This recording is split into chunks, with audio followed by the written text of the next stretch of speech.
On this day, we are going to go over a very potent, powerful, strong Warlock build that we have deemed Song of Tessellation. Now, really quick before we get into the build, I know a lot of y'all skip to the build and just skip to the equipment and don't actually view go and go for the build. That explains why a lot of you can't survive or complete content. Matter of fact, that explains why a lot of you need to be carried. So allow me to continue on through the build. Those of you who skim through the video and do absolutely nothing with the build because your worthless bot selves can't make do nothing even when YouTube is constantly pumping out builds for y'all, well, go ahead and do it then. Hey. But for the people who actually want to see the builds, the non-haters, the actual gamers who know what common sense is, who know how to put plus one together and use their brain cells. We are on the Prismatic Warlock subclass, and for our ultimate, we are using Needle Storm. I was using Song of Flame, but there's not really a need for me to. So I'll get into why I'm using Needle Storm. 8-minute cooldown, one of the shortest cooldowns, shorter than Song of Flame, but it'll pop up again later. For our abilities, we are using the Empowering Grift. This will conjure a well, which further increases our weapon damage while we are standing in it. We are using the Strafe Glide for strong directional control. We are using Arcane Needle. This is the strongest, best melee in the game. 3 charges. You can get to 4 charges with exotic class items. They also unravel targets, and that's good. Unraveled targets turn into tangles, and tangles are just powerful throwables.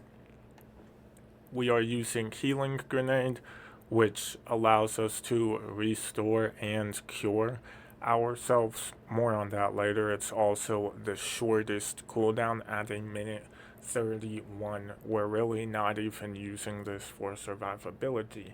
Hence, when we go over here to our aspects, our first one we have Feed the Void. Now, this makes it to where any ability kill will activate Devour. Devour effects are improved, restoring additional health and grenade energy. Now, you may have armor or weapon with Devour, but they're not improved, granting that additional health and grenade energy. So go ahead and do with that with what you all will. For our second aspect, we are using the Helion. Activate your class ability to summon a solar mortar, which lobs flaming projectiles at distant targets. Targets damaged by the mortar are scorched. Just giving us a little more scorch damage. A scorch does build up ignitions and helps with unstoppables. After that, let's go ahead and get into our 5 fragments. Yep, we have 5. Faucet of Dawn. Powered melee hits make you radiant. Powered melee final blows make you and nearby allies radiant. This increases our damage. So essentially, so far, we're popping down our Empowering Rift or throwing down a melee on an enemy and then throwing down our Empowering Rift, and now we're radiant and empowered. Faucet of Hope is going to be our second fragment. While you have an elemental buff, your class ability regenerates more quickly. Radiant is an elemental buff. Devour is an elemental buff. And so, with those elemental buffs, we are constantly able to get our class ability back faster. We also have 100 recovery. For fragment number 3, we are using Faucet of Ruin. This will increase the size and damage of the burst of when you shatter a stasis crystal or frozen target and increase the area of effect of solar ignitions, making them solar ignitions explodes even bigger than what they usually are. Fragment number 4 is going to seem a little out of place till we get through the rest of the build. So that's why I told the bots that skim through and think they know what they're doing but never seem to know what they're doing to go ahead and skim through. Faucet of Defiance is going to be our fragment number 4. Finishers will create a detonation which will either jolt, scorch, slow, sever, or make targets volatile based on the damage type of your equipped super. This is one of the main reasons we swapped from Song of Flame to Needle Storm so that we can get the benefits of this.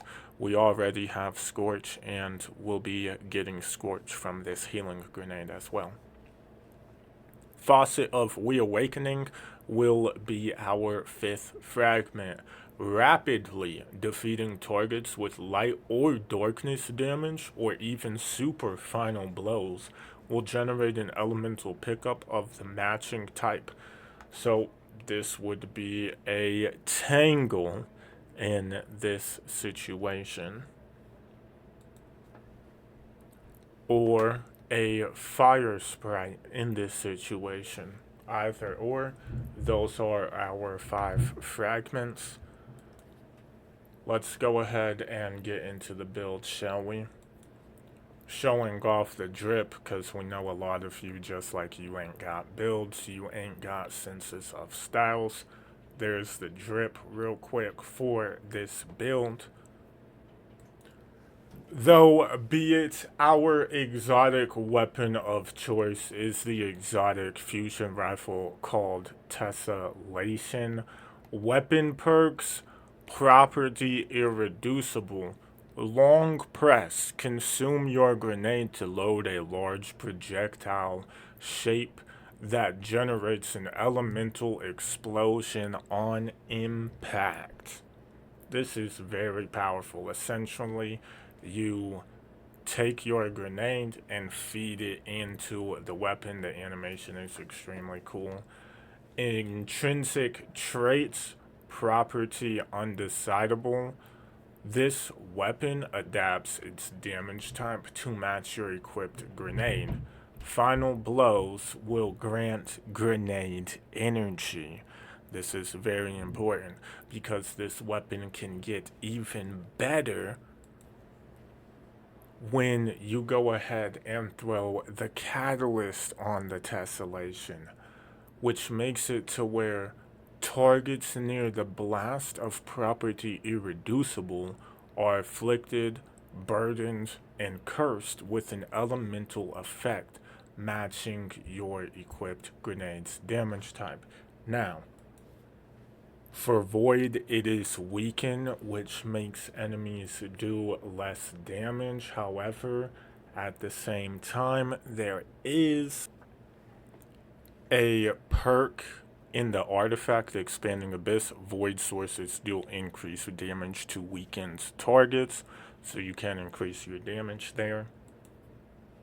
Unfortunately, Arc only blinds, it does not jolt. Stasis will slow, Strand will sever, and Solar will scorch. In my opinion, the best 3 to use, not in any order, are Scorch, Sever, and Nova or Void. And one of the main reasons I'm using Scorch is because it builds up for those ignitions. You get Scorch, Scorch, Scorch, and eventually that Scorch turns to an ignition and does a massive explosion of damage. As we see, Scorch, the target is singed by destructive solar light, taking damage over time, increase as the target accumulates more Scorch. Ignition, a large solar explosion which deals damage in the area around the target and stuns unstoppable champions. So you're able to use your grenade, consume it, scorch the enemy, and you're able to do this over and over and over. Now, you can also swap your grenades to anything else and do that.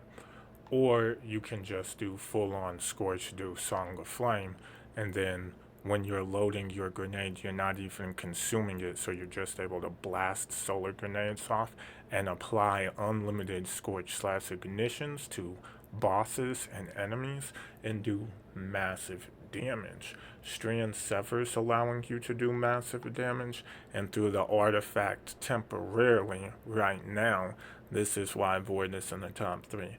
If Void wasn't in the artifact, it wouldn't be in my conversation for top 3 personally. So this exotic special weapon is extremely powerful. It is extremely strong. Once you consume your grenade, these shots are actually hitting harder than rocket launchers and as high as weapons like Edge Transit. And then you go ahead and combine it with this beautiful rolled exotic class item Solipsism song I got, Spirit of Filaments. Casting an Empowering Rift will grant you Devour. Now remember, we still have the Devour aspect there because with this, Devour is not enhanced. We want that additional. We want Devour to be as strong as it can.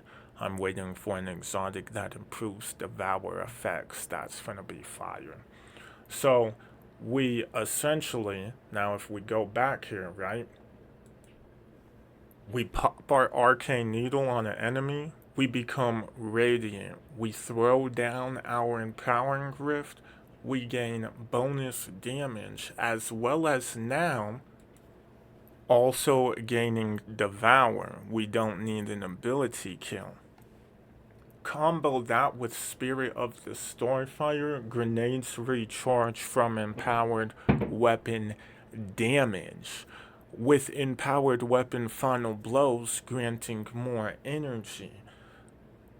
You take that and you're looking at the tessellation all of a sudden like, wow, this can be something extremely OP, as it is, because now you're looking at the situation, and we do the full rundown. You hit the enemy with an Arcane Needle and unravel them. You become Radiant, buffing all of your damage output. You throw down your Empowering Rift, further increasing your damage. You have Tessellation consumed the grenade, which is finna do Scorch towards the enemy. Not to mention, the whole time you're consuming your grenades and firing Scorching Fireball Jutsu at the enemy, you also have Helion lobbing, scorching the enemies with you. On top of that, you then go a step further and make it to where fragment number 3, Facet of Ruin, increases the size and damage of the burst of a solar ignitions, making them bigger and more effective. The whole time you're scorching, you're gonna eventually build up ignitions and do massive damage of explosions on enemies and bosses and so on and so on and so on. That is why when we look at the class item, we have one special finisher. Finishers generate special ammo for our entire fire team, including us. Proximity Ward, we gain a powerful overshield while performing our finisher. You need this. Time Dilation, your decaying armor charge has a longer duration. On our boots, we are using Invigoration. Reduce melee cooldown each time you pick up an orb of power. Solar Weapon Search, our solar weapons will now do more damage. And Innervation, reduce our grenade cooldown each time we pick up an orb of power. On our chest, we are running a concussive dampener with an emergency reinforcement. This can be whatever. You can even make it a sniper damage resistant mod. You can make it a charged up, increase 1 extra stack of armor charge. You can make it a fun, you can do whatever. On our arms, we are running 2 Font of Vigor. We gain increased strength while we have any armor charge, which now decays over time, as well as an impact induction, causing damage with our powered melee attack, will reduce our grenade cooldown. And on our helmet, we are running 2 special ammo finds. I understand that my aura makes people jealous. I understand that my common sense makes people jealous. I understand that me saying badges and titles mean nothing because a lot of y'all have paid, literally, account recovery, got carried, and don't know shit about shit when it comes to this damn game. What are you clicking on a video if you're just gonna skim through it and not even take the knowledge from it for? A lot of you load into content and can't do fucking shit, and then wanna quickly load up D2 tracker and look at some damn badges when somebody chooses not to play with y'all toxic, demeaning, demanding, no skill to your set, having asses. We don't give a damn. There's a reason why y'all die and we don't. I can load into GM Excision and not die, while every last one of you are rage quitting. I've loaded into about 5. You're all the same. You're all bots. You're all a joke. You all make the game awful for everyone else. And yeah, I'm gonna keep running my damn mouth because unlike you mofos, I can back my talk up, whether it's in the game, through builds and skills, or whether y'all want to see it some other way. It don't really matter to me. Hell, shit. Know what a build is and learn to play the damn game. Game been out 10 years and y'all still been demanding that certain classes and characters must have certain loadouts while y'all don't even know shit about your own damn class. So get it together. Y'all don't fear me and y'all don't scare me. So, hell, I don't fear y'all at all. At all. At all. At all. People thinking they finna get me to where I can't do nothing? Please. Please. Y'all's a joke. Learn what a build is instead of skimming through a video. Y'all might want to take some damn notes.